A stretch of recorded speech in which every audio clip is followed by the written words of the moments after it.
So ayan, good morning. Ito na yung inaantay ko para i-testing ko sa harap ninyo.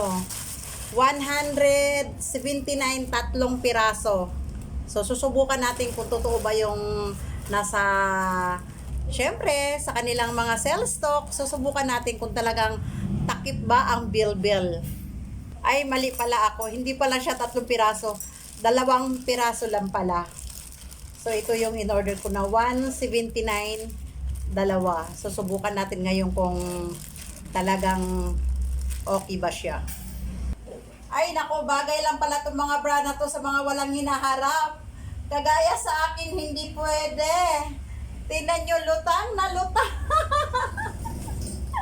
Lutang na lutang ang hinaharap. Dapat lang itong bra sa ganito. Pero hindi siya, hindi kita yung bilbil dito. Ayan, hindi kita, di ba? Kita nyo, di ba? Hindi siya kita. Takip siya. Takip siya. Ayan, takip siya. Kaso lang, pagdating dito, hindi siya ganong okay kasi luwang-luwa ang ating ang ating panglaban. Dapat siya sa mga walang dito, mga walang boobs. Pero sa dito okay siya. Hindi nga naman talaga yung niya, yung bilbil.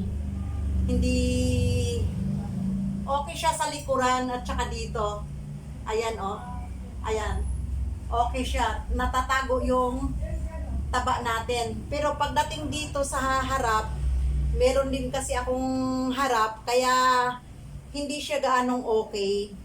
Or di kaya kukuha tayo ng mas malaking size. Ano kasi to?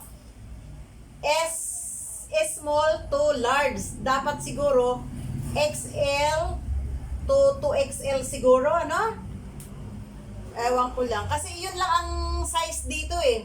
Yun lang ang size. Small to large, tapos XL to XXL. Dapat iyon siguro ang in-order ko.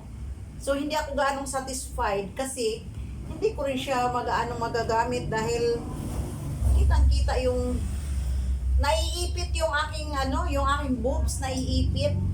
Okay siya sa dito, okay siya, ayan Okay siya. Okay siya. Ayan. Okay siya. Yung bilbil, naiipit siya. Naiipit. Ayan. Naiipit.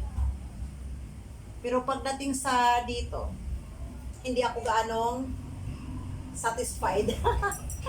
So, ayan lang mga kalungsod ang aking mai-share. Okay naman siya. Okay naman. Kaso lang, yung bilbil nga talagang tago. Kaso lang, pag malaki ang dito mo, dapat siguro XL to XXL ang o-orderin. Kasi naman siya fitting siya sa balat. So, o-order ako ng ng medyo mas malaki-laki. So, ayan lang and thank you. Ayan, at ito naman yung itim niya.